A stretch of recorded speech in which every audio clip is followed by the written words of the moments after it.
Hello दोस्तों, स्वागत है आपका प्रियंका लर्निंग क्लासेज में। 66वीं बीपीएससी को ध्यान में रख के आज से घटना चक्र का सीरीज चालू हो रहा है, जिसमें हम लोग देखेंगे भारतीय इतिहास में मॉडर्न हिस्ट्री का टॉपिक आज से हम लोग देखेंगे, ताकि एग्जाम में आपका कोई भी क्वेश्चन नहीं छूटे। चलिए मिलके देखते हैं। इससे रिलेटेड जितने भी सारे क्वेश्चन बनते हैं उसे देखेंगे। पहले कंसेप्ट देखेंगे, फिर उसके क्वेश्चन को देखेंगे। तो आज का टॉपिक है आधुनिक भारतीय इतिहास में यूरोपीय कंपनी का आगमन। पहले हम लोग इसके नोट्स के बारे में पढ़ते हैं। तो आइए हम लोग देखते हैं।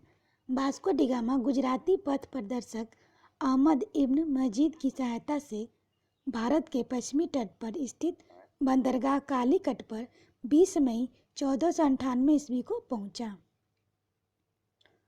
उसने यहाँ पहुंचकर भारत के नई समुद्री मार्ग की खोज की। नेक्स्ट फैक्ट हम लोग देखते हैं। कालीकट के तत्कालिक शासक जमोरिन ने वास्को डी गामा का स्वागत किया। बार बार यहाँ से क्वेश्चन आता है, इसे ध्यान रखेंगे। वास्को डी गामा के भारत आगमन से पुर्तगालियों एवं भारत के मध्य व्यापार के क्षेत्र में एक नए युग का शुभारंभ हुआ। वास्को डी गामा ने काली मिर्च के व्यापार से 60 गुना अधिक मुनाफा कमाया, जिससे अन्य पुर्तगाली व्यापारियों को भी प्रोत्साहन मिला। 1505 ईस्वी में फ्रांसिस्को द अल्मीडा भारत में प्रथम पुर्तगाली वायसराय एवं गवर्नर बनकर आया। यहाँ से भी क्वेश्चन आता है, ध्यान रखेंगे।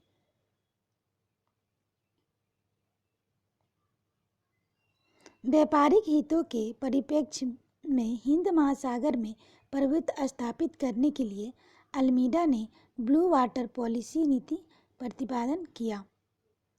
अल्मीडा के बाद अल्फांसो द अल्बुकर्क 1509 ईस्वी में गवर्नर बनकर आया। इसने 1510 ईस्वी में बीजापुरी शासक यूसुफ आदिल शाह से गोवा छीनकर अपने अधिकार में कर लिया। ये यहाँ से भी क्वेश्चन आता है, ध्यान रखेंगे। इसे भारत में पुर्तगीज शक्ति का वास्तविक संस्थापक माना जाता है। किसे माना जाता है? तो ये इसे माना आदिल शाह, बीजापुर शासक यूसुफ आदिल शाह को माना जाता है। नेक्स्ट हम लोग देखते हैं।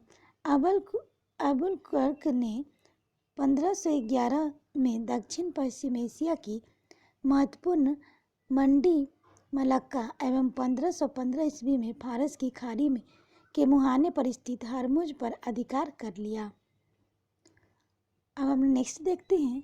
अबुलकुर्क के बाद प्रमुख गवर्नरों ने एल नीडो डी कुल्हा था।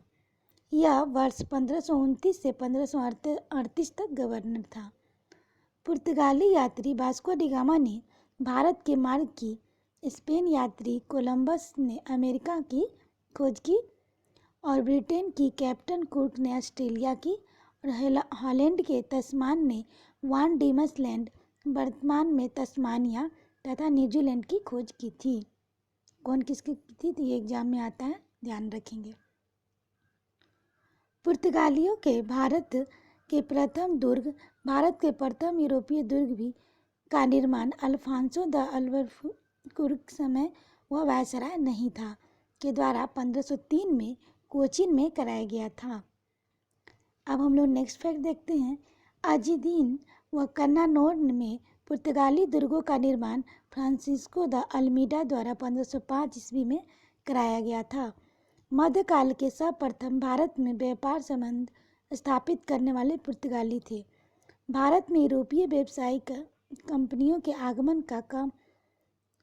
का क्रम है पुर्तगाली, डच, अंग्रेज, डेन, फ्रांसीसी। यहाँ से पूछ देता है क्वेश्चन, कौन किसके बाद आए थे, ध्यान रखेंगे। नेक्स्ट हम लोग देखते हैं। भारत में पुर्तगाली सबसे पहले 1498 ईस्वी में आए तथा सबसे अंत में 1961 ईस्वी में वापस गए। वर्ष 1961 में गोवा का पुर्तगाली गवर्नर जनरल मैनुअल एंटोनियो वार्सालो ए सिल्वा 1558 से 1961 था। भारत की स्वतंत्रता प्राप्ति के दौरान गोवा का गवर्नर जनरल जोसे फेराइसा बोसा था। यूरोपीय शक्तियों में सर्वप्रथम पुर्तगाली व्यापारियों ने भारत में सामुद्रिक व्यापारी केंद्र स्थापित किया। पुर्तगालियों ने 1503 ईस्वी में कोचीन में पहली फैक्ट्री तथा 1505 ईस्वी में कुन्नूर में अपनी दूसरी फैक्ट्री स्थापित की। 1524 ईस्वी में पुर्तगालियों ने बंगाल के शासक गियासुद्दीन महमूद शाह से सतगांव और चटगांव में अपनी फैक्ट्रियां स्थापित करने की अनुमति प्राप्त की थी। नेक्स्ट फैक्ट हम लोग देखते हैं, पुर्तगालियों द्वारा हुगली को बंगाल की खाड़ी में समुद्री लूटपाट के लिए अड्डे के रूप में इस्तेमाल किया जाता था। 1632 ईस्वी में मुगल बादशाह शाहजहां ने हुगली में पुर्तगाली बस्तियों को पूरी तरह से नष्ट कर दिया और 1000 से अधिक पुर्तगाली निवासियों को बंदी बना लिया। अब हम लोग नेक्स्ट फैक्ट देखते हैं, कासिम बाजार की फैक्ट्री प्रमुख जॉब चॉर्नक ने अंग्रेजों के व्यापार केंद्र के लिए हुगली के स्थान पर सूता नदी और सूतनौती कलकत्ता का स्थल चुना। कोची 1814 ईस्वी में ब्रिटिश उपनिवेश के तहत शामिल हुआ। किसके तहत? तो ये कोची 1814 के ब्रिटिश उपनिवेश के साथ शामिल हुआ। नेक्स्ट देखते हैं हम लोग, 1599 ईस्वी में इंग्लैंड में एक मर्चेंट एडवेंचर नामक दल ने अंग्रेजी ईस्ट इंडिया कंपनी अथवा the Governor and Company of Merchant Training into the East Indies की स्थापना की। यहाँ से क्वेश्चन आता है, ध्यान रखेंगे। नेक्स्ट देखते हैं, दिसंबर 1600 में ब्रिटेन की महारानी एलिजाबेथ ने इसे पूर्व के साथ व्यापार करने के लिए 15 वर्षों के लिए अधिकार पत्र प्रदान किया था। इसी दौरान भारत का बादशाह अकबर 1556 से 1605 ईस्वी में था। लिवेंट कंपनी को 1593 ईस्वी में स्थल मार्ग से भारत में व्यापार करने का अधिकार पत्र प्राप्त हुआ था। जहांगीर के शासनकाल में इंग्लिश ईस्ट इंडिया कंपनी सर्वप्रथम 1611 में मसूलीपट्टनम अथवा मछलीपट्टनम में एक अस्थायी कारखाना स्थापित किया था। 1613 ईस्वी में सूरत में स्थापित कारखाना अंग्रेजों तथा प्रथम अस्थायी कारखाना था। सूरत में डचों द्वारा फैक्ट्री 1616 ईस्वी में, जबकि फ्रांसीसियों द्वारा 1668 ईस्वी में स्थापित की गई। थॉमस वेस्ट नामक अंग्रेज अधिकारी ने पुर्तगालियों को सुआली के स्थान पर हराया था। 1661 ईस्वी में इंग्लैंड के सम्राट चार्ल्स द्वितीय का विवाह पुर्तगाली की राजकुमारी कैथरीन के होने पर चार्ल्स को बम्बई उपहार दिया गया था, जिसे उन्होंने 1668 ईस्वी में 10 पाउंड वार्षिक किराए पर ब्रिटिश ईस्ट इंडिया कंपनी को दे दिया। बम्बई के अंग्रेज गवर्नर जॉन चाइल्ड ने 1688 ईस्वी में बम्बई और पश्चिमी समुद्र तट पर मुगल बंदरगाहों को घेरा डाला तथा मक्का जाने वाले हज यात्रियों को बंदी बनाने का प्रयास किया। फलस्वरूप उसे औरंगजेब ने भारत में निष्कासित करने का आदेश दिया था। नेक्स्ट हम लोग देखते हैं, कर्नाटक के प्रथम युद्ध 1746 से 48 में ऑस्ट्रिया के उत्तराधिकार युद्ध, जो 1740 ईस्वी में आरंभ हुआ था, का विस्तार मात्र था। गृह सरकारों की आज्ञा के विरुद्ध ही दोनों दलों अंग्रेज एवं फ्रांसीसी 1746 ईस्वी में युद्ध प्रारंभ हो गए। अंग्रेज कैप्टन वनेट के नेतृत्व में अंग्रेजी सेना द्वारा कुछ फ्रांसीसी जहाज़ों पर अधिकार कर लेना युद्ध का तत्कालिक कारण था। प्रथम कर्नाटक युद्ध के समय ही कर्नाटक के नवाब अनिरुद्दीन के महफूज खां के नेतृत्व में 10,000 भारतीय सेना को फ्रांसीसी पर आक्रमण करने के लिए भेजा। कैप्टन पैराडाइज के नेतृत्व में फ्रांसीसी सेना ने अडयार नदी पर स्थित सेंथोमे नामक स्थान पर नवाब को पराजित किया। यूरोप में युद्ध बंद होते ही कर्नाटक प्रथम युद्ध समाप्त हो गया। एला सापला की संधि 1748 ईस्वी से ऑस्ट्रिया का उत्तराधिकार का युद्ध समाप्त हो गया तथा मद्रास अंग्रेजों को पुनः प्राप्त हो गया था। नेक्स्ट हम लोग देखते हैं, डुप्ले ने पहली बार हथकंडे प्रयोग किए जो भारत को जीतने के लिए अंग्रेजों के मार्गदर्शक बने।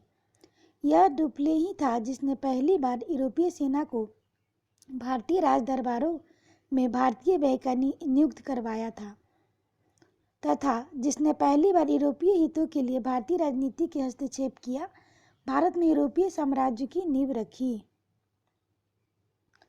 लुई 14वां के मंत्री क्लाउट द्वारा 1664 में फ्रेंच ईस्ट इंडिया कंपनी की स्थापना हुई, जिसे कंपनी देश इंडेस ओरिएंटलेस कहा गया। फ्रांसीसी कंपनी का निर्माण राज द्वारा हुआ और राज्य के इसका सारा खर्च देता था।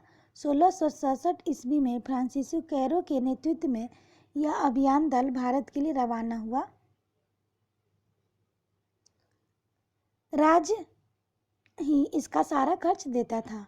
1667 ईस्वी में फ्रांसीसी कैरो के नेतृत्व में एक अभियान दल भारत के लिए रवाना हुआ, जिसे 1668 में सूरत में अपने पहले व्यापारिक कारखाना की स्थापना की। अब नेक्स्ट फैक्ट हम लोग देखते हैं, मकारा गोलकुंडा के सुल्तान एक अधिकार पत्र प्राप्त कर 1669 ईस्वी में मुसलीपट्टनम में दूसरी फ्रांसीसी कोठी स्थापित की। डचों ने अपनी प्रथम फैक्ट्री की स्थापना मुसलीपट्टनम में की थी। डचों की बंगाल में पहली कंपनी पीपली में 1687 ईस्वी में स्थापित हुई। इसके कुछ ही दिनों बाद डच पीपली के बालासोर चले आए, परंतु बंगाल के डचों का व्यापार सही ढंग से 1653 ईस्वी में शुरू हुआ, जब इन्होंने चिनसूरा में अपनी कंपनी स्थापित की। चिनसूरा के डच किले गुस्तावुस फोर्ट के नाम से जानते थे। यूरोप वासियों का सर्वोत्तम सोरा और अफीम बिहार से प्राप्त होता था। काफ़ी इम्पोर्टेंट है, ये आ जाता है बिहार से रिलेटेड क्वेश्चन में। अंग्रेजी शासनकाल में बिहार अफीम उत्पादन हेतु प्रसिद्ध था। भारत में यूरोपीय शक्तियों का आगमन का क्रम देखिए, बहुत ही इम्पोर्टेंट है, पूछ देता है। पुर्तगाली, डच, अंग्रेज, डेन, फ्रांसीसी, जबकि इनकी कंपनियों की स्थापना के वर्ष निम्नानुसार हैं। तो है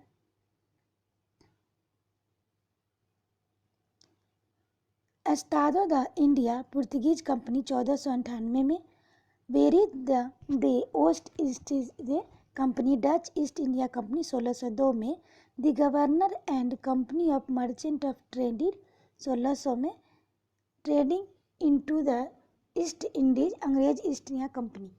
चौथा है डेन ईस्ट इंडिया कंपनी 1616 में, फिर कंपनी देश ईस्ट ओरिएंटल 1616 में। यह क्रम है, पूछ देता है एग्जाम में, ध्यान रखेंगे। आइए अब हम लोग देखते हैं इससे रिलेटेड क्वेश्चन, ताकि जितने हम लोग पढ़ें उसका रिवीजन हो जाए। पहला क्वेश्चन है, वास्को डी गामा कालीकट पर किस वर्ष आया था? तो ये 1498 एडी में आया था। नेक्स्ट क्वेश्चन हम लोग इसका एक्सप्लेनेशन पहले पढ़ते हैं। मध्यकाल में सर्वप्रथम भारत संबंध स्थापित करने वाले पुर्तगीज थे। प्रथम Portuguese Vasco D gamma Bharat के पश्चिमी तट पर स्थित बंदरगाह कालीकट पर 20 मई 1498 को पहुंचा। उसने यहां पहुंचकर भारत के नए समुद्री मार्ग की खोज की। कालीकट के तत्कालिक शासक जमोरिन ने वास्को डी गामा का स्वागत किया। पुर्तगाली व्यापारियों ने भारत में कालीकट, गोवा, दमन द्वीप एवं हुगली के बंदरगाहों में अपनी व्यापारिक कोठियां स्थापित की।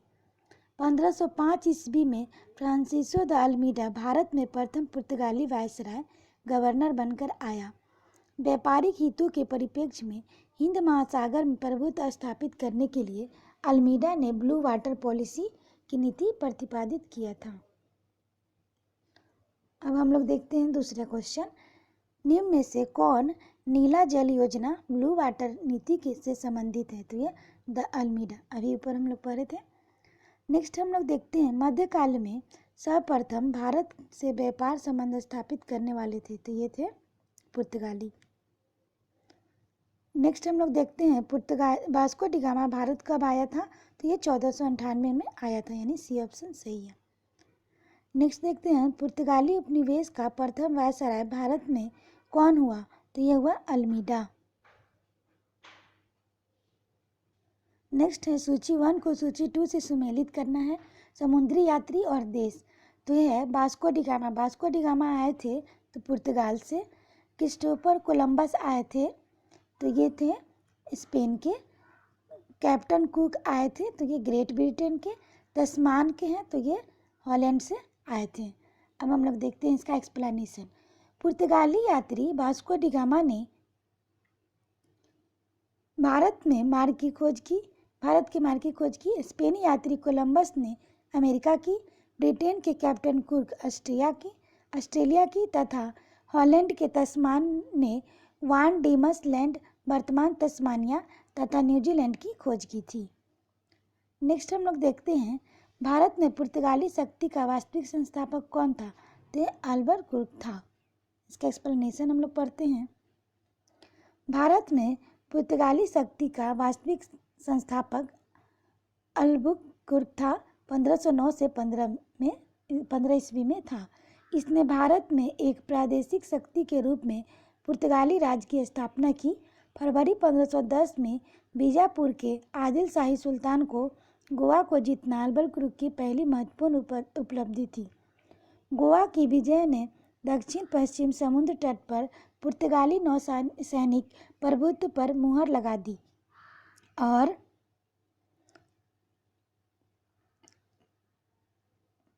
और इसके साथ ही भारत में क्षेत्रीय पुर्तगाली राज की स्थापना हुई। अल्बर्ट क्रुक ने भारत में पुर्तगालियों की संख्या में वृद्धि करने एवं उनकी अस्थायी बस्तियां बसाने के उद्देश्य से पुर्तगालियों के भारतीय महिलाओं के साथ विवाह करने के लिए प्रोत्साहित किया। नेक्स्ट क्वेश्चन हम लोग देखते हैं। भारत में यूरोपीय शक्ति के प्रवेश के संदर्भ में निम्न में से कौन से कथन सही नहीं है। ध्यान रखेंगे, नहीं पूछ रहा है। तो पुर्तगालियों ने 1499 में गोवा पर कब्जा किया था, तो ये सही नहीं है। बाकी सही है। अंग्रेजों ने अपना पहला कारखाना दक्षिण भारत में मछलीपट्टनम में लगाया, सही है। दूसरा है पूर्वी भारत में अंग्रेजी कंपनी 1633 में उड़ीसा में पहला कारखाना लगाया, ये सही है। नेक्स्ट है डुप्ले के नेतृत्व में फ्रांसीसियों ने 1746 ईस्वी में मद्रास पर कब्जा किया था, ये भी सही है। नेक्स्ट हम लोग देखते हैं पुर्तगालियों ने भारत में निम्नलिखित में से किस स्थान पर प्रथम दुर्ग का निर्माण किया था, तो यह किया था कोचीन में। पुर्तगालियों के भारत का प्रथम दुर्ग भारत के प्रथम यूरोपीय दुर्ग को निर्माण अल्फांसो द अल्बुकर्क यह समय गवर्नर नहीं था द्वारा 1503 ईस्वी में कोचीन में कराया गया था। नेक्स्ट देखते हैं किन यूरोपियों ने भारत में प्रथमतः सामुद्रिक व्यापारिक केंद्र स्थापित किए, तो ये पुर्तगाली ने किया। अब इसका एक्सप्लेनेशन पढ़ते हैं। यूरोपीय शक्तियों ने सर्वप्रथम पुर्तगाली व्यापारियों ने भारत में सामुद्रिक व्यापारिक केंद्र स्थापित किए। भारत में प्रथम पुर्तगाली वायसराय फ्रांसिस्को द अल्मीडा ने 1509 ईस्वी में द्वीप पर अधिकार कर लिया। द्वीप पर अधिकार के साथ पुर्तगाली हिंद महासागर में सबसे अधिक शक्तिशाली हो गए। पुर्तगालियों ने हिंद महासागर से होने वाले व्यापार पर एकाधिपत्य स्थापित कर लिया तथा यहाँ से गुजरने वाले अन्य जहाज़ों पर से कर वसूली की। नेक्स्ट हम लोग देखते हैं बंगाल से निम्नलिखित फैक्ट्रियों में से एक जो पुर्तगाली द्वारा स्थापित की गई थी वह थी हुगली। आइए हम लोग इसका एक्सप्लेनेशन पढ़ते हैं। 1534 ईस्वी में पुर्तगालियों ने बंगाल के शासक गियासुद्दीन महमूद शाह से चटगांव में अपनी फैक्ट्री स्थापित करने की अनुमति प्राप्त कर ली। इसके बाद संपूर्ण बंगाल में अनेक पुर्तगाली बस्तियों की स्थापना की गई। चटगांव, जिसे पुर्तगाली महान बंदरगाह के रूप में अभिहित करते थे, उनके द्वारा प्रयुक्त किया जाता रहा, किंतु 16वीं सदी में चटगांव का पतन हो गया। उसका स्थान हुगली ने ले लिया। चिनसुरा ने डचों में गुस्तावुस किले की निर्माण कराया। श्रीरामपुर डेनिश का प्रमुख केंद्र था। नेक्स्ट क्वेश्चन हम लोग देखते हैं, पांडिचेरी वर्तमान पुडुचेरी के संदर्भ में निम्नलिखित कथनों पर विचार कीजिए। तो पहला है, पांडिचेरी पर कब्जा करने वाली पहली यूरोपीय शक्ति पुर्तगाली थे, तो ये सही है। दूसरा, पांडिचेरी पर कब्जा करने वाले दूसरी यूरोपीय शक्ति फ्रांसीसी थे, तो ये गलत। फिर तीसरा, अंग्रेजों ने कभी पांडिचेरी पर कब्जा नहीं किया था, जबकि किया था। अब इसका एक्सप्लेनेशन पढ़ते हैं। पांडिचेरी में सर्वप्रथम पुर्तगालियों ने अपना उपनिवेश स्थापित किया था। पांडिचेरी पर कब्जा करने वाली दूसरी यूरोपीय शक्ति डच थे। अंग्रेजों ने भी पांडिचेरी पर 1793 ईस्वी में कब्जा कर लिया और फिर 1814 ईस्वी में पेरिस के संधि के तहत इसे फ्रांस को सौंप दिया गया। इस प्रकार केवल कथन एक सही है, यानी कि पहला। नेक्स्ट हम लोग देखते हैं, हुगली को बंगाल की खाड़ी में समुद्री लूटपाट के लिए किसने अड्डा बनाया था, तो ये पुर्तगालियों ने बनाया था। इसका एक्सप्लेनेशन, पुर्तगालियों द्वारा हुगली को बंगाल की खाड़ी में समुद्री लूटपाट के लिए अड्डे के रूप में इस्तेमाल किया जाता था। नेक्स्ट देखते हैं, निम्नलिखित में से कौन कलकत्ता का संस्थापक था, तो ये जॉब चौर्नक था। कासिम बाजार की फैक्ट्री के प्रमुख जॉब चौर्नक ने अंग्रेजों के व्यापार केंद्र के लिए हुगली के स्थान पर सूतानौती और सुतनौती कलकत्ता का स्थल चुना। नेक्स्ट देखते हैं, कलकत्ता किसने बसाया था, तो ये किसने बसाया था, ये जॉब चौर्नक ने बसाया था। नेक्स्ट क्वेश्चन हम लोग देखते हैं, भारत के साथ व्यापार के लिए सर्वप्रथम संयुक्त पूंजी कंपनी किस लोगों ने आरंभ की, तो ये डच। इसका एक्सप्लेनेशन पढ़ते हैं। भारत के साथ व्यापार के लिए सर्वप्रथम संयुक्त पूंजी कंपनी 1599 ईस्वी में लंदन में स्थापित ईस्ट इंडिया कंपनी थी। इसके बाद 1602 में डच हॉलैंड संसद द्वारा पारित प्रस्ताव से एक संयुक्त डच ईस्ट इंडिया कंपनी की स्थापना हुई, यानी विकल्प में ब्रिटेन न होने के कारण विकल्प भी सही होगा। नेक्स्ट हम लोग देखते हैं, निम्नलिखित कथनों में से कौन एक सही है। तो पहले कथन पढ़ते हैं हम लोग। तो कथन है, पहला, आधुनिक कोची भारत की स्वतंत्रता तक डच उपनिवेश था। दूसरा है, डचों ने पुर्तगालियों को पराजित किया और आधुनिक कोची में उन्होंने फोर्ट विलियम का निर्माण किया।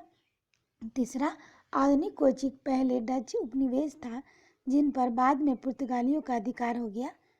डी है, आधुनिक कोची कभी भी ब्रिटिश उपनिवेश का भाग नहीं था, यानी कि बी ऑप्शन सही है। इसका एक्सप्लेनेशन, डचों ने पुर्तगालियों को पराजित कर आधुनिक कोची में विलियम फोर्ट का निर्माण कराया था। नेक्स्ट हम लोग देखते हैं, भारत में ईस्ट इंडिया कंपनी का सफलता का राज था, तो ये था, पहले हम लोग पढ़ते हैं, भारत में राष्ट्रीय भावना की कमी। दूसरा है, कंपनी की सेना को पश्चिमी प्रशिक्षण मिला था तथा उसके पास आधुनिक हथियार थे। तीसरा, भारतीय सैनिकों ने राष्ट्रीय भावना का अभाव था जिसके फलस्वरूप कोई उन्हें अच्छा वेतन दे अपनी सेवा में लगा सकता था। उपयुक्त तीनों के कारण भारत में ईस्ट इंडिया कंपनी की सफलता में सहायक थे। ज्ञातव्य है कि 1599 ईस्वी में इंग्लैंड एक मर्चेंट एडवेंचर नामक दल ने अंग्रेजी ईस्ट इंडिया कंपनी का अथवा the Governor and Company of Merchant Trading के इनटू ईस्ट इंडीज की स्थापना की। नेक्स्ट देखते हैं, निम्नलिखित ब्रिटिश कंपनियों में से किसे भारत के व्यापार करने का पहला अधिकार पत्र प्राप्त हुआ था, तो ये लिवेंट कंपनी को हुआ था। इसका एक्सप्लेनेशन पढ़ते हैं। लिवेंट कंपनी को 1593 ईस्वी में स्थल मार्ग से भारत में व्यापार करने का अधिकार प्राप्त हुआ था। 31 दिसंबर 1600 को महारानी एलिजाबेथ प्रथम ने the Governor and Company of merchant of London trading into the East Indies को समुद्र मार्ग से ईस्ट इंडिया कंपनी के साथ व्यापार करने का पहला अधिकार पत्र प्रदान किया था। 1702 ईस्वी में न्यू कंपनी के साथ मिलकर एक नए नाम united company of merchant of England trading to the East Indies 1709 ईस्वी में के रूप में अपने व्यापार को बढ़ाया, जो समांतर ईस्ट इंडिया कंपनी के नाम से प्रसिद्ध हुई। नेक्स्ट हम लोग देखते हैं लंदन में ब्रिटिश ईस्ट इंडिया कंपनी के गठन के समय भारत का निम्नलिखित में से कौन सा बादशाह था? तो ये थे अकबर। अब इसका एक्सप्लेनेशन पढ़ते हैं। सितंबर 1599 में लंदन में कुछ व्यापारियों ने लॉर्ड मेयर की अध्यक्षता में एक सभा का आयोजन किया। इसमें पूर्वी द्वीप समूह के साथ व्यापार करने की योजना तैयार की गई। इन व्यापारियों ने पूर्व के देशों के साथ व्यापार करने के आशय 1599 में एक कंपनी का गठन किया। इसका नाम governor and Company of merchant of London trading into the East Indies रखा गया। इस दौरान भारत का बादशाह अकबर 1556 से 1605 था। नेक्स्ट देखते हैं किस मुगल सम्राट के काल में इंग्लिश ईस्ट इंडिया कंपनी ने भारत में सर्वप्रथम कारखाना स्थापित किया? तो ये जहांगीर के काल में स्थापित किया। इसका एक्सप्लेनेशन पढ़ते हैं। जहांगीर के शासनकाल में इंग्लिश ईस्ट इंडिया कंपनी ने सर्वप्रथम 1611 में मसूलीपट्टनम अथवा मछलीपट्टनम के अस्थायी कारखाना स्थापित किया। 1613 ईस्वी में सूरत में स्थापित कारखाना अंग्रेजी का प्रथम अस्थायी कारखाना था। नेक्स्ट हम लोग देखते हैं भारत में 1613 ईस्वी में अंग्रेजों ने अपनी पहली फैक्ट्री कहाँ स्थापित की थी? तो ये सूरत में की थी। इसका एक्सप्लेनेशन पढ़ते हैं। कैप्टन विलियम्स हॉकिंस सूरत से मुगल दरबार 1608 ईस्वी में पहुंचा, किंतु सूरत में फैक्ट्री की स्थापना की अनुमति पाने में सफल नहीं हो सका। 1611 ईस्वी में पुर्तगालियों के विरोध में बावजूद कैप्टन मिल्टन सूरत के समीप स्वापल्ली पहुंचा और मुगल गवर्नर से वहां व्यापार करने में अनुमति पाने में सफल हो गया। कैप्टन थॉमस बेस्ट द्वारा सूरत के बंदरगाह की विजय ने पुर्तगाली एकाधिकार को निरंतर से भंग किया। तदुपरांत अंग्रेजों ने सूरत में 1613 में अस्थायी रूप से एक फैक्ट्री स्थापित की। यहाँ के अंग्रेजों ने अपने व्यापार के देश के दूसरे भागों में फैलाया तथा शीघ्र ही अहमदाबाद, बुरहानपुर, अजमेर तथा आगरा में सहयोगी फैक्ट्रियाँ स्थापित की। नेक्स्ट हम लोग देखते हैं ईस्ट इंडिया कंपनी का प्रथम फैक्ट्री स्थापित की गई, तो ये सूरत में की गई। नेक्स्ट क्वेश्चन, निम्नलिखित में से किस अंग्रेज अधिकारी ने पुर्तगालियों को स्वाली के स्थान पर हराया था? तो ये थॉमस बेस्ट ने हराया था। नेक्स्ट क्वेश्चन हम लोग देखते हैं निम्नलिखित यूरोपीय व्यापारी कंपनियों ने किसे सूरत में सर्वप्रथम अपना कारखाना स्थापित किया? तो ये अंग्रेजों ने किया।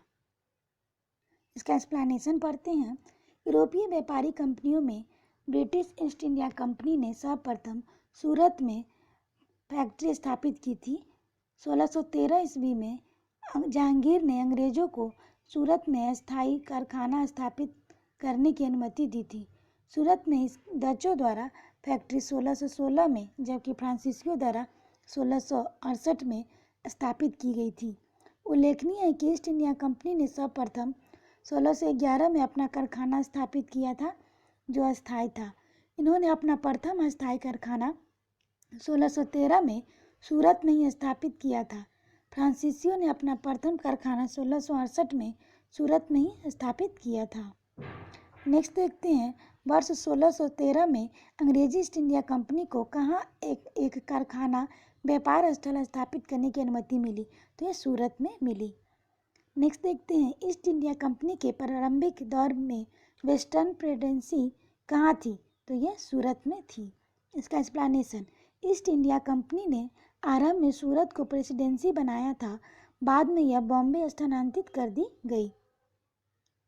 नेक्स्ट क्वेश्चन देखते हैं ब्रिटिश ईस्ट इंडिया कंपनी ने बम्बई किससे लिया था? तो यह पुर्तगालियों से लिया था।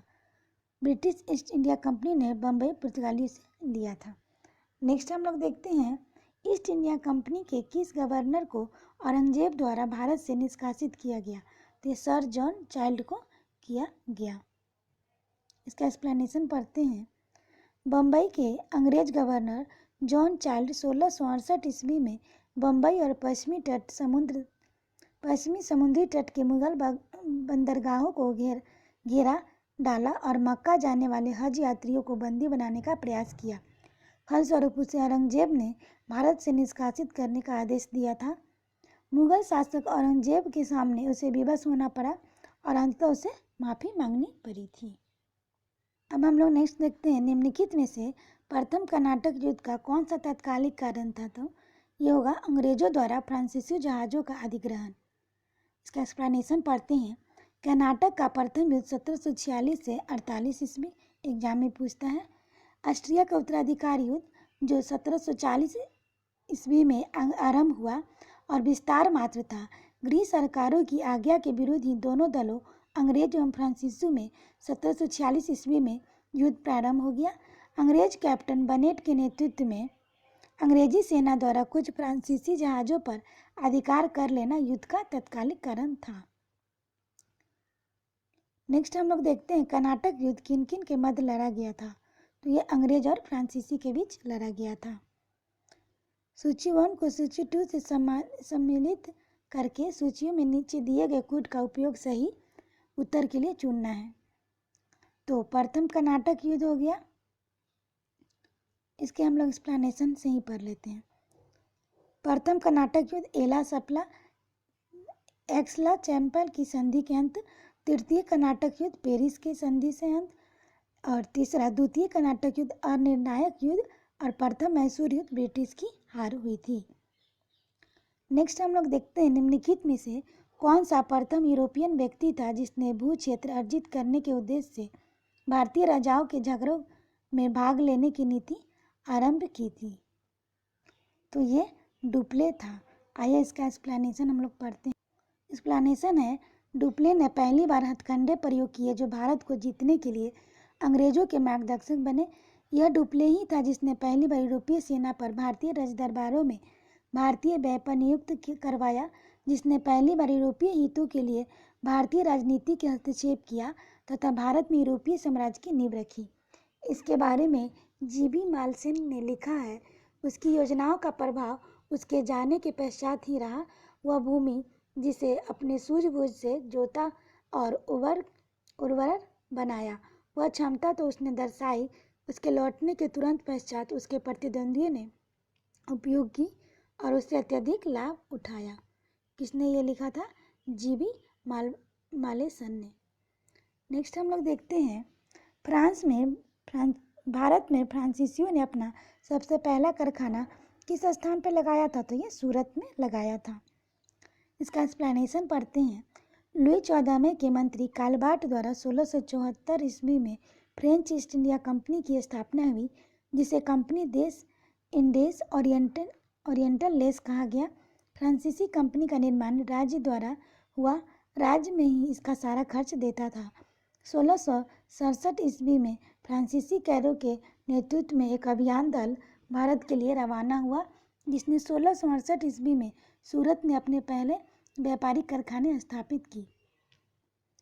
नेक्स्ट हम लोग देखते हैं, फ्रांसीसी ईस्ट इंडिया कंपनी स्थापित हुई थी, तो ये हुई थी लुई 14वें के शासनकाल में।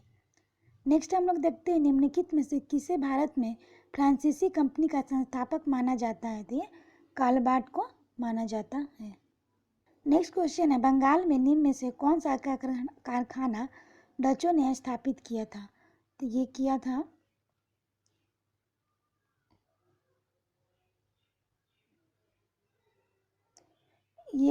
चिनसुरा और हुगली में किया था। इसका एक्सप्लेनेशन पढ़ते हैं। डचों ने बंगाल में पहली कंपनी पीपली में 1627 ईस्वी में स्थापित हुई।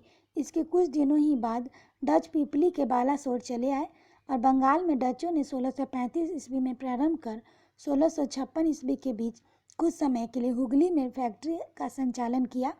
1656 के बाद हुगली के ही एक गांव चिनसुरा में 1653 ईस्वी में स्थापित फैक्ट्री डचों के व्यापार का मुख्य केंद्र बनी।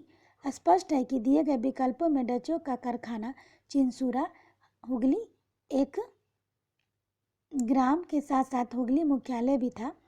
17वीं शताब्दी में समाप्त होने तक डच कंपनियां कासिम बाजार, पटना, ढाका, मालवा, बालासोर, बारगोर, जुगदिया, फतवा आदि स्थानों पर स्थापित हो चुकी थी। नेक्स्ट क्वेश्चन हम लोग देखते हैं, फ्रांसीसी दक्कन ने शक्ति आंदोलन स्थापित करने में सफल रहे क्योंकि? तो ये होगा, अंग्रेजों ने फौज शक्तिशाली थी। इसका एक्सप्लेनेशन पढ़ते हैं। फ्रांसीसियों की पराजय के एक मुख्य कारण उसकी कमजोरी कमजोर नौसेना थी। वाल्टेयर के अनुसार ऑस्ट्रिया के उत्तराधिकार युद्ध में के समय फ्रांस की जल शक्ति इतना ह्रास हुआ कि सप्तवर्षीय युद्ध के समय उसके पास भी एक भी जलपोत नहीं था। दूसरी ओर अंग्रेजों के पास एक शक्तिशाली सेना थी। नेक्स्ट हम लोग देखते हैं निम्न यूरोपीय शक्तियों में भारतीय व्यापार के समय पर प्रवेश किया। तो ये होगा पहले पुर्तगाली, फिर डच, फिर अंग्रेज, तब फ्रांसीसी ने किया था, यानी बी ऑप्शन सही है। नेक्स्ट हम लोग देखते हैं सूची 1 को सूची 2 के साथ सम्मिलित करना है। तो explain Pondicherry French, Goa Portuguese, Tranquebar Danish, Dane, Madras Dutch. Next question हम लोग देखते हैं उस क्षेत्र की पहचान करें जहां यूरोपवासियों का सर्वोत्तम सोरा और अफीम प्राप्त होता था। तो ये बिहार से। यूरोपवासियों को सर्वोत्तम सोरा और अफीम बिहार से प्राप्त होता था। नेक्स्ट हम लोग देखते हैं अंग्रेजी शासन काल में भारत का कौन सा क्षेत्र अफीम उत्पादन हेतु प्रसिद्ध था। तो ये भी बिहार। नेक्स्ट हम लोग देखते हैं निम्नलिखित यूरोपियों में से कौन सा एक स्वतंत्रता पूर्व भारत में व्यापारी के रूप में सबसे अंत में आए। तो ये फ्रांसीसी। इसका एक्सप्लेनेशन पढ़ते हैं।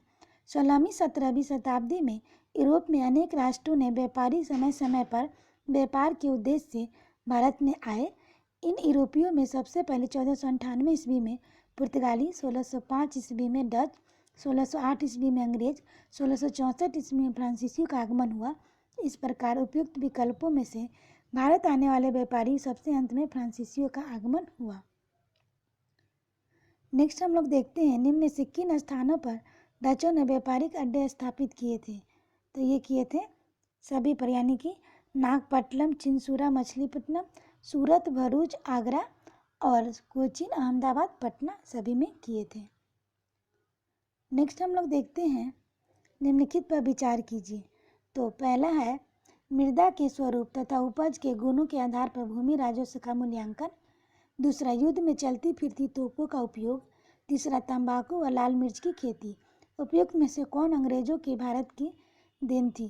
तो ये थी कोई भी नहीं थी। मृदा के स्वरूप, उपज के गुणों के आधार पर भूमि राजस्व का मूल्यांकन अंग्रेजों के पूर्व शेर शाह सूरी एवं अकबर के द्वारा किया जा चुका था। भारत में तंबाकू और लाल मिर्च की खेती पुर्तगालियों की देन थी और चलती फिरती तोपों के प्रचलन मुगल काल में ही था। अकबर के आयुध निर्माण के कारखाने में तमाम प्रकार की बड़ी छोटी तोपें तैयार की गई थी। इस प्रकार इनमें से अंग्रेजों की भारत का देन कोई नहीं थी। नेक्स्ट हम लोग देखते हैं किसने ईस्ट इंडिया कंपनी के बारे में यह टिप्पणी की कि कंपनी एक असंगति है परंतु यह व्यवस्था का भाग नहीं जहां सब कुछ असंगत है। तो ये जीबी मैकाले ने की थी। लॉर्ड मैकाले ब्रिटेन के राजनीतिक कवि और इतिहासकार था। 1834 में 1838 ईस्वी तक वह भारत में सुप्रीम काउंसिल में लॉ मेंबर तथा लॉ कमीशन का प्रधान रहा। प्रसिद्ध दंड विधान ग्रंथ दी इंडियन पिनल कोड की पांडुलिपि इसी ने तैयार की थी। बहुत इंपॉर्टेंट फैक्ट है, ध्यान रखेंगे। अंग्रेजों ने भारत में सरकारी भाषा तथा शिक्षा का माध्यम और यूरोपीय साहित्य, दर्शन, विज्ञान वर्ग भारतीय शिक्षा का लक्ष्य बनाने के लिए महत्वपूर्ण भूमिका थी। ईस्ट इंडिया कंपनी की नीतियों पर टिप्पणी करते हुए मैकाले ने कहा कि कंपनी एक असंगति है परंतु यह व्यवस्था का भाग है जहां सब कुछ असंगत हो। तो आज के लिए इतना ही दोस्तों, फिर मिलते हैं हम लोग नेक्स्ट वीडियो में। आशा करते हैं आप लोग को ये टॉपिक काफ़ी अच्छे से समझ में आया होगा और इसका क्वेश्चन करके कोई भी कन्फ्यूजन नहीं रहा होगा। तो थैंक यू।